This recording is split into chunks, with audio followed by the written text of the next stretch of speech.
¿Qué tal? Espero que esté súper bien. El día de hoy vamos a comentar un poquito del tema de los circuitos. Me llamo Guillermo Rivera Lomelí, con mi compañera Valeria Chávez y un compañero que se dio de baja después, pero nos cooperó un poquito por ahí. Vamos a comentarles un poquito sobre los métodos respectivos para sacar los corrientes y los voltajes. Primero, antes que nada, vamos a hacerlo de esta manera. Vamos a enseñarles cómo se hace en la forma experimental, que es que usamos el método Multisim. Usamos una plataforma al cual nos puede ayudar a simular un circuito. Aquí está el primer circuito a la mano, vamos a correrlo. Listo. Acá de este lado nos va a dar, aquí en este lado de aquí de este lado nos están dando los voltajes y las corrientes de este lado. Aquí podemos ver un -6.2 y aquí un 6.2. Eso depende del lado, pero variamente da a entender que se está manejando una buena corriente y acá el voltaje. Este es el primer problema con el cual nos estamos manejando por lo mismo y aquí estamos explicando, voy a explicarles un poquito con el tema. Ahora, voy a pasar con el siguiente problema. Perdónenme la mala edición, profe. La verdad es que andamos sacando lo mejor que podemos. Y aquí vámonos a esta parte y vámonos con el segundo circuito. Ahora, aquí tenemos el segundo circuito de este lado. Aquí lo que hicimos principalmente fue acomodar todo con respecto a las resistencias y poner todo como en el respectivo problema. Ahora, ya con esto remarcado, lo que buscamos más que nada es sacar el voltaje y la corriente de lo que viene siendo la corriente X y el voltaje Y, que es lo que nos pide el problema. Bueno, aquí en el multisim está muy fácil, pero ahorita un poquito más adelante vamos a explicar cómo se sacaría de forma manual.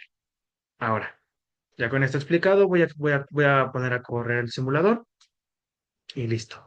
Acá, como podemos ver, tenemos en la resistencia 1 un voltaje de 2, una corriente de 3.8182. Aquí en esta parte tenemos una de -6.54 y -4.72.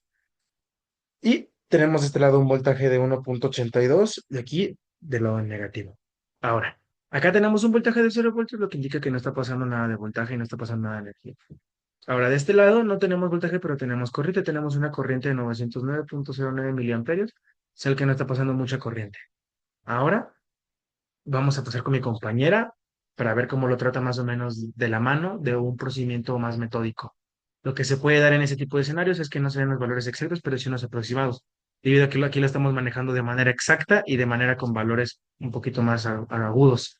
Ahora, con mi compañera vamos a ver que con respecto al tema, al estar manejando ciertos decimales o algo por el estilo, no se va a dar de forma exacta, pero se van a dar aproximados. Muchas gracias. Ahora pasamos con mi compañera.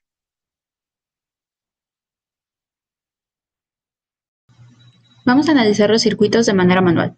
En este primero, encontramos tres mallas que contienen resistencias diferentes con fuentes dependientes e independientes y por eso decidí utilizar el método de mallas y asigné corrientes como I1, I2 y I3 que van en sentido horario.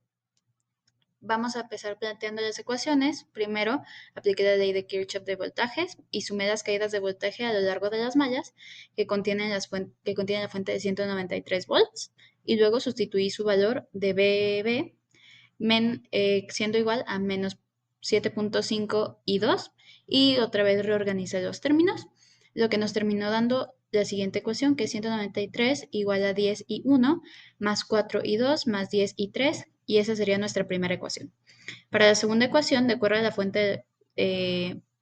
la fuente dependiente de 0.4 volts en el nodo A, se definió que BA iba a ser igual a I2 menos I1 y esto nos da como resultado la ecuación de menos I1 más I2 y menos 0.8 I3 es igual a 0 y eso nos da nuestra segunda ecuación. Para la tercera ecuación, que es la de la fuente de corriente independiente, tenemos la fuente de corriente de 0.5 amperes que impone la relación entre I3 e I2. Esto lo iguala a 0.5 y se reescribe de la misma manera, dejándonos así nuestra ecuación 3. Y para continuar, hicimos la resolución del problema mediante matrices.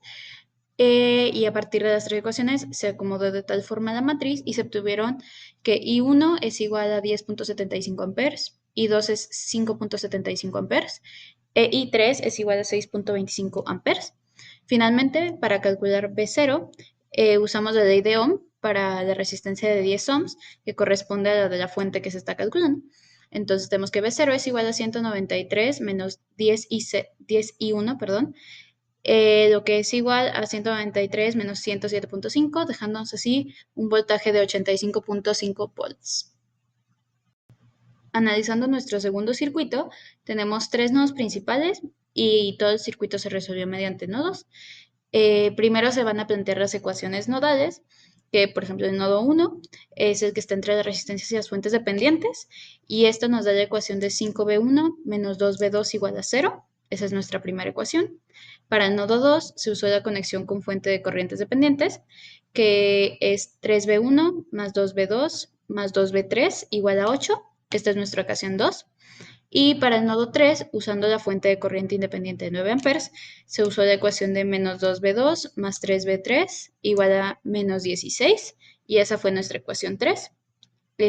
Todo esto se vuelve a aplicar a una matriz para resolverlo de manera más práctica con la calculadora, y nos dio los siguientes resultados, que es B1 igual a 1.64 volts, B2 igual a 4.11 volts, B3 igual a menos 2.58 volts, y a raíz de que tenemos el B1, podemos calcular entonces ahora sí la corriente en nuestro punto, bueno, IX, que es la corriente que está entre la red, que pasa a través de la resistencia número 2, perdón, la resistencia de 2 ohms, de tal suerte que tenemos que IX es igual a menos el voltaje 1 sobre 2, lo que nos da igual a que, como ya vimos previamente, voltaje 1 nos dio 1.64, entonces nos queda menos 1.64 sobre 2, dándonos un resultado de menos 0.82 amperes.